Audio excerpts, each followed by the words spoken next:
En 2019, le groupe Franc Architecture a été désigné lauréat du concours de délocalisation de l'école vétérinaire de Maisons-Alfort.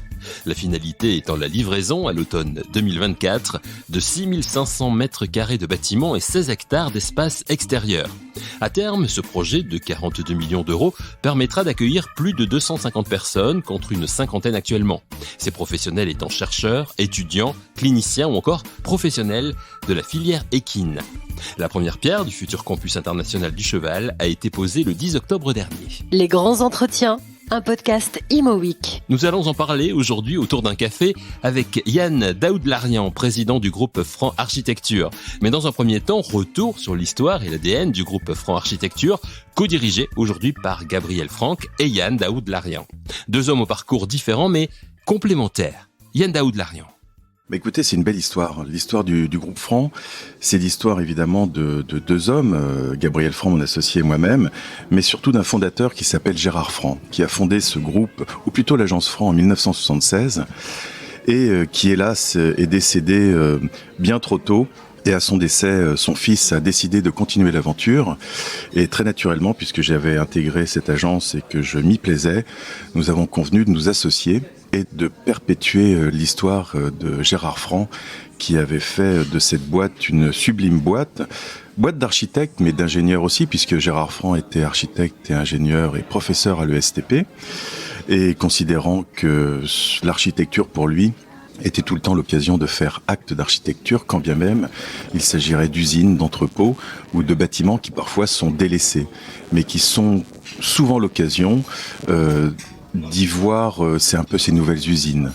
Alors, bien sûr, le groupe Franc ne fait pas que cela, puisqu'on a fait une croissance externe. Aujourd'hui, nous sommes passés de 10-15 personnes à plus de 120 collaborateurs, plusieurs agences en région Île-de-France, des bureaux d'études, aussi des agences à Caen, Le Havre, Bordeaux, Mérignac, prochainement Lyon, très prochainement Aix-en-Provence, aussi une agence à Toulouse.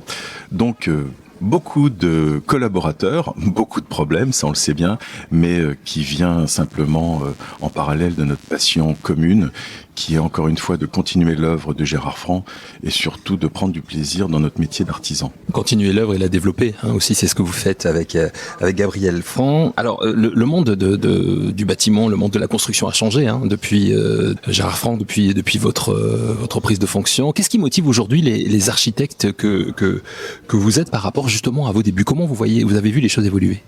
Alors on voit une progression très nette de l'architecture et du monde de l'architecture, déjà avec plusieurs items, à savoir on ne construit plus comme avant, l'économie d'un projet n'est plus la même, la rareté des fonciers et surtout ce qui est fondateur, la transition écologique et notre engagement par rapport à l'environnemental. Le groupe Franc a toujours été très sensible sur tout ce qui est environnemental. Nous avons fait les premiers bâtiments certifiés. Nous sommes membres fondateurs de plusieurs labels de certification environnementale comme Biodiversity et on a toujours prôné le bon sens. Donc on a traversé les époques et les évolutions de ce métier en restant, comme je vous le disais, des artisans, mais surtout en nous imprégnant du bon sens et de l'honnêteté qu'on a par rapport à la relation au projet, de l'utilisateur et bien sûr de son promoteur. La promotion a évolué. On le sait bien, tout va très vite, parfois pas forcément dans le bon sens, et on a su garder des rapports privilégiés avec nos interlocuteurs promoteurs, des rapports de confiance, des family office, des histoires qui perdurent, tout comme des histoires qui avaient été initiées par le fondateur Gérard Franck.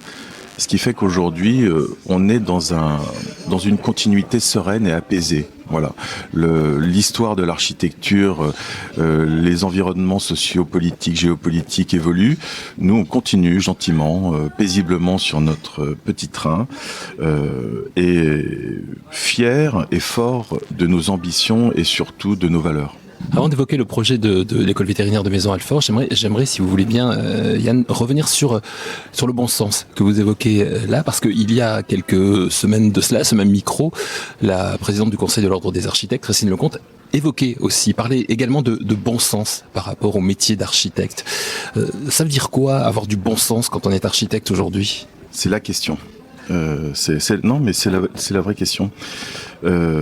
Aujourd'hui, je valorise toujours la problématique de la réponse que doit fournir l'architecte, mais nous, notre métier, c'est plutôt de challenger la question, parce que parfois la question n'est pas forcément bonne, ou en tout cas incomplète. Donc, le bon sens est le rempart à toute dérive et permet d'éviter les surexpressions d'ego, les surévaluations économiques, et je pense qu'à cette raison, le bon sens, c'est peut-être aussi retrouver des valeurs que nos anciens avaient tout simplement.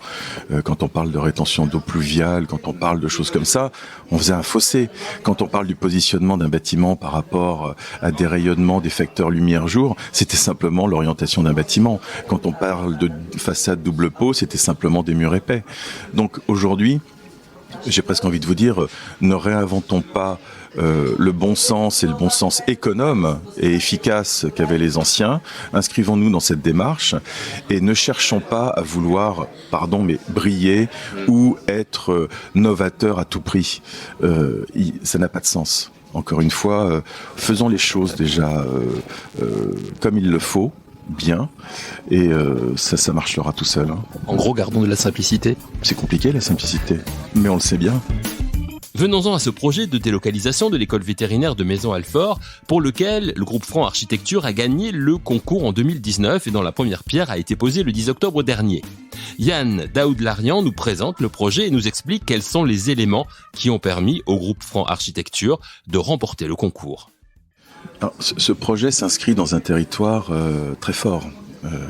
Donc on parle de la région normande, avec une vraie culture du cheval, une vraie culture du territoire et des gens qui sont, j'ai presque envie de vous dire, très, très lucides d'un projet, des besoins et à contrario de ce qu'on disait justement, si le bon sens, ils doivent en disposer, eux ils en disposent vraiment. Donc notre réponse sur ce concours, qui concernait la délocalisation de l'école vétérinaire de Maisons-Alfort, et avec une ambition d'un projet international regroupant à la fois un hôpital, un centre de formation, des logements étudiants, un pôle multidisciplinaire et un pôle d'activité multimodale, et bien sûr des paddocks, c'était de placer le cheval et les gens qui travaillent avec le cheval au cœur du projet. Alors c'est pas neutre. C'est pas neutre pour la simple et bonne raison que ce projet devait s'inscrire déjà sur un terrain existant, sur une philosophie existante, sur des pratiques existantes, et on devait répondre très basiquement à des éléments de concours et installer ce concours de la manière la plus sage et la plus pérenne possible. Aussi, il y a une forte notion de paysage. On ne peut pas travailler sur un projet équin sans avoir une forte valeur ajoutée du traitement des hôtes, du traitement du paysagement, du traitement du cheval, et aussi des questions très techniques, comme le croisement d'un cheval sain et d'un cheval souffrant. Voilà, il y a un vrai circuit à respecter, il y a des vraies identifications de flux, et puis on parle d'hôpital. Donc hôpital, même s'il est vétérinaire, c'est encore plus un endroit qui doit être soigné, qui doit respecter beaucoup de réglementations, et nous ne souhaitions pas en faire un élément très très exemplaire en termes de forme architecturale, etc., puisque le vocabulaire reste assez simple, c'est le bois, la brique, la toiture en pente. On s'inscrit vraiment dans le bocage normand, on s'inscrit dans des choses complètement identifiées, avec peut-être une architecture un petit peu plus moderne en termes de capacité thermique ou réglementaire, mais en tout cas, notre réponse était une réponse, j'ai presque envie de dire, assez logique.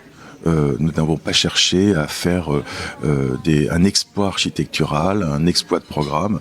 On a simplement construit et prévu ce projet pour le cheval, pour ceux qui travaillent autour du cheval, et encore une fois pour cette région qui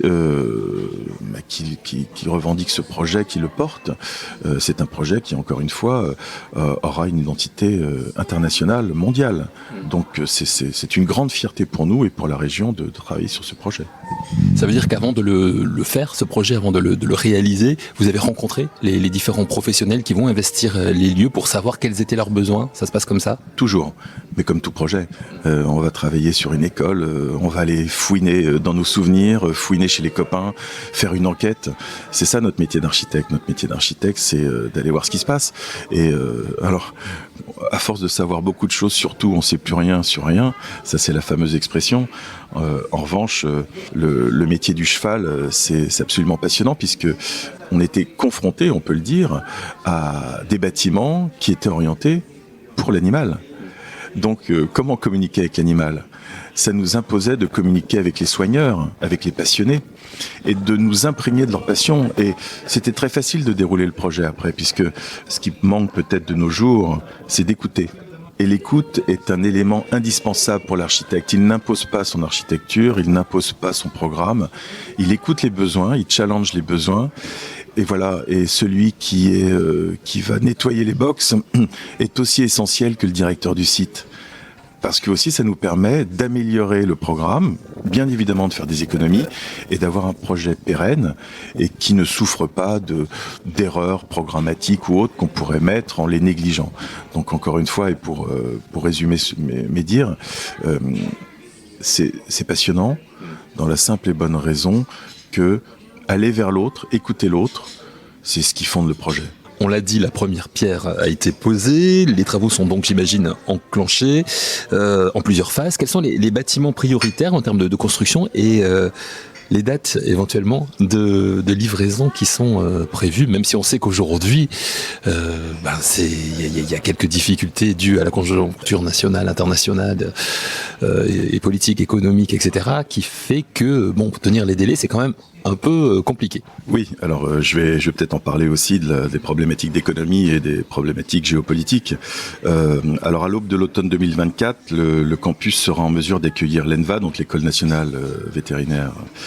Et nous allons poursuivre notre ouvrage jusqu'au printemps 2025 avec la mise à disposition de l'ANSES, qui est l'espace des chercheurs. Parce que bien évidemment, il y aura un pôle de chercheurs. Quand il y a un pôle hospitalier, il y a de la formation et de la recherche aussi. Je vais quand même dire un mot sur les problématiques qu'on a rencontrées par rapport à des crises qui se sont succédées, puisqu'on a gagné le concours en 2019. On n'a pas pris grand-chose dans la figure, on a juste pris le Covid de plein fouet. Derrière, une crise avec, hélas, ce qui se passe à l'est de l'Europe, et avec une augmentation des coûts. Alors si le groupe Franc est bien aguerri et expérimenté dans la mission complète, puisque nous regroupons des architectes, ingénieurs, économistes, et que nous travaillons toujours jusqu'à la livraison d'un projet, on a dû faire face à des augmentations qui peuvent aller de 20 à 30%. Vraiment, ça a été problématique. Donc de tenir les coûts, de tenir les budgets, et surtout de ne pas changer de l'épure du concours, et de travailler en partenariat avec très étroit avec les porteurs du projet afin de réfléchir aux pistes d'économie, aux pistes d'optimisation qui nous permettent de ne pas suspendre le projet. Ça a été un vrai challenge. Il y a des appels d'offres qui ont été faits auprès d'entreprises, donc on essaye pas non plus aussi d'avoir le prix pour le prix, parce que sinon on dépouille complètement une entreprise, mais il faut un juste équilibre pour qu'un projet se déroule de A à Z et que tout le monde en soit fier, satisfait, content et y trouve son intérêt.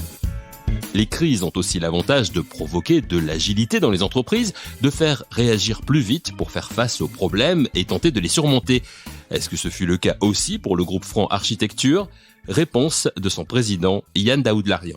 Oui, alors si le fonctionnement neuronal devait être à 100, là on était à 450, avec une bonne dose de cortisol, de stress, d'adrénaline. Alors ce sont les équipes qui en souffrent, le patron qui ne dort plus, mais c'est assez drôle votre question, parce que si j'ai bien appris quelque chose dans mes 30 ans de métier, ouais, quand même, c'est qu'on est assez réactif dans la gestion du stress, et que ces éléments sont si je puis me permettre, des petits coups de pied aux fesses qui à chaque fois nous relancent. Alors après les événements, on en sort un peu plus fatigué que d'habitude, mais c'est aussi notre métier, cette agilité intellectuelle, cette agilité, mais qu'on pourrait dire économique, environnementale ou programmatique. C'est notre métier de savoir permettez-moi cette expression, nous dépatouiller dans toutes circonstances, puisque on porte un projet qui n'est pas un one-shot, et en plus on porte un projet qui dans le temps doit durer. Il y a sa phase de conception qui va durer peut-être 1 an, sa phase d'autorisation réglementaire qui dure aussi 1 an, ensuite on a sa phase de construction qui va durer 1 an, et derrière on a sa garantie décennale et on espère bien la dépasser pour que ces projets perdurent et comme je vous disais soient pérennes. Donc on travaille dans l'urgence pour que ça dure. Alors vous avez une vision forcément du futur, hein, vous le dites, dans votre métier vous faites ça pour que ça dure. Quelle est justement votre vision de la ville de demain ? Aujourd'hui on parle beaucoup, les architectes sont beaucoup dans l'actualité immobilière avec leurs relations avec les promoteurs, avec les constructeurs. La vision de la ville de demain, elle se voit à horizon 20 ans, 30 ans. On la voit pas changer la ville. Nous on se voit changer dans la glace, un jour on se dit mince j'ai vieilli, puis on retrouve des quartiers qui parfois ont changé. La ville évolue parce qu'on évolue nous-mêmes, notre mode de vie, notre façon de voir les choses, de travailler, d'avoir des loisirs, d'élever notre enfant, fait que nous évoluons complètement. Je pense qu'on est rentré dans un nouveau paradigme. Cette crise Covid nous a fait rentrer dans une autre appréciation du travail, du lieu de travail, de notre façon de nous véhiculer, de nous déplacer, peut-être de télétravailler, et aussi de réapprécier la vie. Alors, ça ne n'empêche pas de travailler, mais je pense qu'aujourd'hui, quand nous travaillons sur des projets de bureau, nous ne concevons plus nos locaux comme avant. On dispose de plus de surfaces ouvertes, de plus de surfaces de vitrage, de plus de surfaces où on peut ne pas perdre du temps, mais en tout cas faire autre chose et avoir une modularité. Donc la ville de demain, elle est quoi ? Elle devra être modulaire, elle devra être réversible, elle devra être strictement vertueuse au niveau environnemental, sinon elle ne sera pas. Voilà, on est face à des échecs industriels où on clairsemait le territoire de bâtiments qui venaient, si ce n'est polluer, en tout cas gréver un foncier, et on n'a plus d'autre choix que de le démolir. On a construit des bâtiments de bureaux qui étaient complètement identifiés pour faire que du bureau. J'aimerais, voilà, c'est un vœu pieux, j'aimerais que la ville de demain soit réversible et que dans le bâtiment de bureau on puisse faire du logement, un centre commercial, de la logistique urbaine, une piste d'atterrissage pour drones, pas forcément une ville verticale. Est-ce qu'on pourrait dire une ville qui aurait repris le sens du civisme et de la valeur des choses ? Mais encore une fois, une ville apaisée, une ville où chacun se sentirait bien. J'ai un professeur à l'époque qui s'appelle Yves Lion. Quand on concevait du logement, il disait dans le logement, l'ennemi c'est le voisin. Mais dans la ville, c'est pareil. Dans la ville, l'ennemi, c'est l'autre. Donc faire en sorte que la ville puisse faire des échanges entre citoyens qui puissent correspondre non pas à l'art français de s'engueuler, mais en tout cas à l'art international d'être simplement un parmi d'autres, mais un avec les autres, ce serait formidable. Pour terminer, Yann, on vous écouterait des heures, hein. Vous nous racontez de très belles histoires, c'est passionnant. Alors tout ça, j'imagine, c'est du concret après, hein. Ce sont des bâtiments, on a évoqué l'école vétérinaire de Maisons-Alfort, mais quels sont vos projets aujourd'hui ou les programmes qui sont en cours, pour nous citer quelques exemples peut-être ? Écoutez Eric, on passe d'un projet équin à un projet industriel, à un projet logistique, à un projet de bureau, à un projet de logement, à un projet peut-être de base nautique. Voilà, on est sur un peu beaucoup de projets avec des programmes complètement différents. Les projets très marquant en tout cas qui identifie le groupe aujourd'hui, c'est bien sûr ce Normandie et Kin Valley. On a gagné un projet qui s'appelle Lab 21 à Romainville dans le cadre du concours de Grand Paris Aménagement. On a des projets, j'ai presque envie de vous dire, qui sont aussi des projets prototypes. Ça nous permet d'expérimenter l'art de l'architecture certainement, mais en tout cas la façon de mieux les appréhender et de mieux les vivre, et surtout des bâtiments réversibles. Aujourd'hui, on travaille beaucoup sur des bâtiments qui posent un vrai sujet, ce sont les bâtiments de logistique urbaine. On est sur un gros, très très gros projet en première ceinture parisienne. On est dans une société qui consomme, il faut bien aller distribuer ce petit paquet. Ce petit paquet, s'il peut être fait de manière intelligente sans que des gros camions qui polluent viennent nous embêter, nous tracasser, voilà, il faut régler ces sujets. Donc on travaille en relation étroite avec des investisseurs, promoteurs et politiques pour régler ces sujets. Alors oui, on a beaucoup de logements, on a beaucoup de bâtiments de bureaux. Les bâtiments de bureaux, on les adapte. Mais aujourd'hui, je suis très fier aussi d'avoir beaucoup de jeunes collaborateurs. parce que ces jeunes nous apportent une fraîcheur incroyable, même une naïveté, qui nous permet de nous inspirer de cette naïveté, peut-être de la canaliser, et donc c'est un espèce de process cyclique sans fin, qui à chaque fois fait que la pépinière d'architecte, la pépinière de réflexion se renouvelle, se réinvente, et donc en même temps qu'elle se réinvente, on réinvente la ville, on essaye, on se trompe, on recommence, on boit un coup, on en souffre, on en rit, mais c'est un peu notre métier d'être hors du temps et dans le temps, pour que la ville de demain, après-demain et peut-être dans 20 ou 30 ans, qui seront pour ceux qui nous suivent, soit un peu meilleure.